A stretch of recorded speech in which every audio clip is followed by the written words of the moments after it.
Robbo, here we are in the pub. You're local as well, the Bull's Head. Just to talk about your career, really. When you're doing charity events and working at Old Trafford and everything like that, you know what it's like. It's always great when you catch up with your ex-teammates. I always enjoy it when we do the Legends games and you get so many of the old lads coming back, get together, the banter and everything's different class, unless you're Gary Neville, and then he just gets hammered. What you do after football, and I mean, I was fortunate where you go into management and then even getting into management when I brought you on board with me and that, Viv, it's great that the first couple of years both of us were still playing. Yeah. It is difficult for players to decide what they want to do, because I think if you ask all players, they would love to go into coaching or into management, but there's just not that many jobs there for all the players who are going to retire to go into that. I think Sky TV is absolutely brilliant. The amount of TV coverage in all the leagues, which just gives everybody that opportunity to be able to go out there and earn some money to keep the family going after football. Well, you know, that sort of young player coming through, looking at the likes of Robbo and Frank Stapleton and some of the other established internationals at the time, is what sort of spurs you on as a young kid coming through. So rubbing shoulders with the likes of you, Robbo, and then the other lads that were around at the time was pretty special. And the team, although we didn't win the league, the team, It was not bad. Wasn't it? Yeah, because I mean that's one of the reasons why I joined United. Obviously, they had to pay the fee, but when I came into United, then I mean I'd been in the England squad a couple of years, which is the first time I'd met Viv, because playing for England together. We did well really, because Liverpool. I mean, when I moved to United, I mean the Liverpool lads were getting into me. You've got to sign for Liverpool. You can't be going to United and all that. And they were getting right into me ribs, and I just went, nah, I've made my mind up. You know that I want to go to United.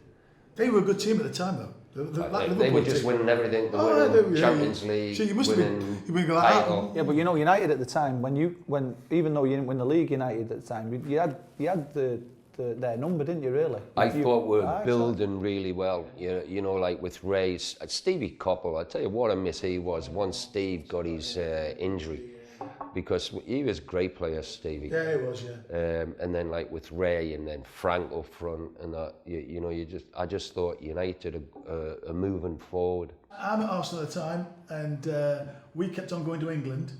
And I was quite a shy lad at West Bromwich Albion. Yeah. No, you were United at the time, because we play United and you beat us 1-0. Little Terry Gibson scored, and we'd gone on 13 games undefeated, and Norman just kicked lumps of shit out of I can remember. Everybody that moved that. The tackle on David O'Leary. David O'Leary. Round here. And David Rocastle got David Rocastle sent off. Yeah. Right, so the next England get together, I'm sharing the room with him. I've got that right side. What a wanker he is. He goes, he's a good lad when you get to know him. You know, he says, I said, yeah, what he did to David Rocastle that day, there was murders and all sorts. So anyway, so I signed for United. So he goes, oh, everybody is Viv. And he goes, go on then, Norm. Go on then, Viv. Tell him what you've been telling me the last 2 years. I threw it right on him. I just went, go on, tell Norm what you thought of him when you met me. Yeah, I mean, thanks for that. I never said anything, Norman, honestly. Everybody who asks me, who would you have in your central midfield point? I said, 100% Brian Robson would be first on the team sheet. And they say, why? I say, because he did everything. Scored goals, kicked people, headed, you name it. You want somebody in the trenches with you, Brian Robson was the one. And I say, even now, this is 40 years on, or whatever it is. 40 years on, so for me, Brian Robson was always the best player. See, that's why I've always got to pay him. Every time I do something like this with him, I've always got to give him a backhander. Or a pint. 85 under on. I mean, we got off to a brilliant start. The 10 wins? That the was 10 wins 10 season. wins. That was and incredible, then it was about 16 before we got beat off Sheffield Wednesday 1-0 at Hillsborough. But then we just picked up loads of injuries. I can remember John Gibman broke his leg at Ipswich. Strack dislocated his shoulder when we beat West Brom 5-1 at their place. I played for England and I ripped my hamstring, but ripped it really badly where I was out like 6-8 weeks. Right. And I just don't think the squad was strong enough at that time to cope with injuries, where Liverpool hardly has ever seemed to get an injury, and even when they did, they still had some real quality came into the I'd love to look back though, Pop, and see the results against Liverpool in that period, because even though they were winning the league and European Cups, we had a good record. You had it over them, didn't you? United always seemed to have their number and was able to beat them in cup games and league games. I never felt like that they were dominant against United. That was a real disappointment with the 85 to get off to such a start and then fall away. But I mean, we did get really close, and that's why when the club actually sacked Ron, I mean, you feel guilty as a player. You know, you're part of that team, and you know the club they wanted to win the title, and so whether you won the FA Cup or not, it was still sort of like not enough for the club and the ambitions of the club. That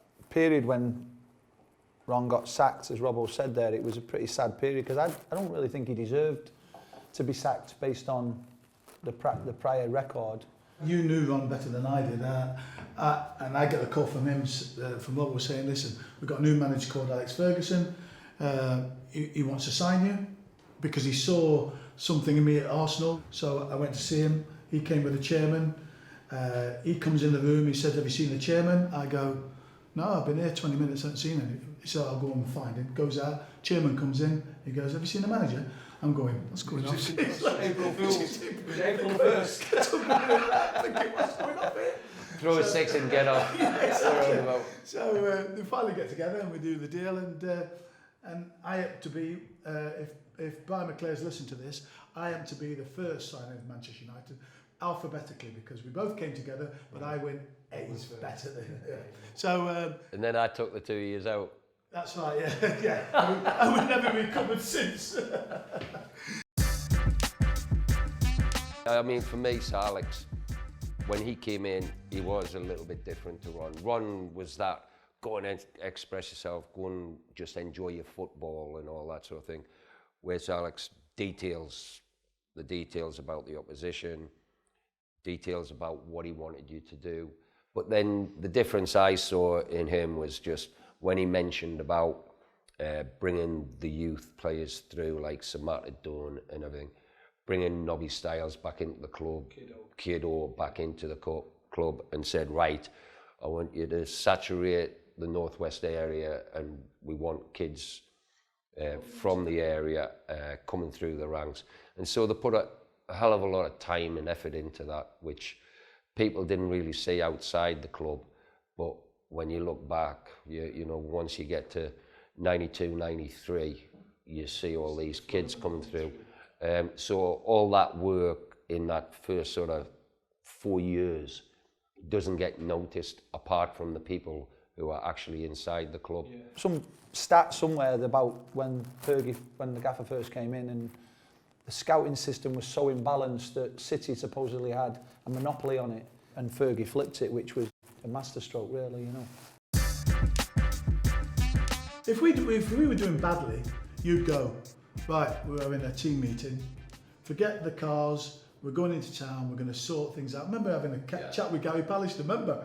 We were going through a bad time, and we sit Pally down, we have a few drinks, we have a bit of a meal, sit down, Pally, come over here, one word. He said, yeah, sit down in between us, and go, you keep on costing us games. And Pally went, I don't agree with that. So we're not bothered if you don't agree or not. It's a fact. But you're costing us games. And this is Man United. You've got to get your arse in order. And he wasn't happy. No, but Pally. That was the one though as well. So you got Sparky and Whiteside and myself, Viv and Gordon McQueen, all them lot. And we're all drinking pints of Guinness. Pally, what do you want? A Malibu and lemonade. Big centre-half. This is our big, tough centre-half, which we've just paid a record fee for. A Malibu and lemonade. You wouldn't even ask for it, would you? You'd go and get your own, wouldn't you, really? You wouldn't say it in front of the lads if you wanted one. You'd say, I'll have a pint of lager, and then you go and get your Malibu. When people talk about that drinking culture and all that, though, I used to go out with the Liverpool boys, and I tell you what, the Liverpool boys could drink, you know, but they never got anything said about them because they were titles and the winning Champions Leagues and all that. But you don't play until your late 30s and all that. If you're out drinking all the time, it's just not possible. Over the years, I think I've been out on a Thursday, maybe twice, 3 times, because you've got to open up a bloody supporters club or something. So generally, Wednesday was your last night out. Invariably, always Wednesday. You go out on Wednesday, that was it. The rest of the week to a Saturday, you were very rarely out drinking. Never been in a pub on a Friday night in my career. No. It's impossible to do what the people think you do. That urban myth is probably the best way to sum it up, because, and I think people have loved to build on that over time. They've loved feeding off that and making it into like this story that like, that's why you never won out, because there was a drinking culture and your best players were always out every night. And I tell you, for instance. But he was a machine, right? Oh, I mean, you don't even go there. No, you were. Don't even go. You were abnormal almost, because I do remember like sometimes going training the day after, whatever it be, a Christmas party or a night out, and just wanting to get through the session right in some way, and you would be like, he'd win it. Any running session you put on, he'd be out till 5 o'clock in the morning. He'd drink more than anybody else, and he'd come the next morning training session. We were all like that. Yeah. Just trying to get through it. He's winning it. He's running the thing. Just my metabolism. Bobo, great to see you again. We must do this again, and this time it's on you. Always good to catch up, and with you as well, Bill. And you, mate. Good to see you. All the best. Yeah. I see you too many times. I'm sick of you already, like my mother.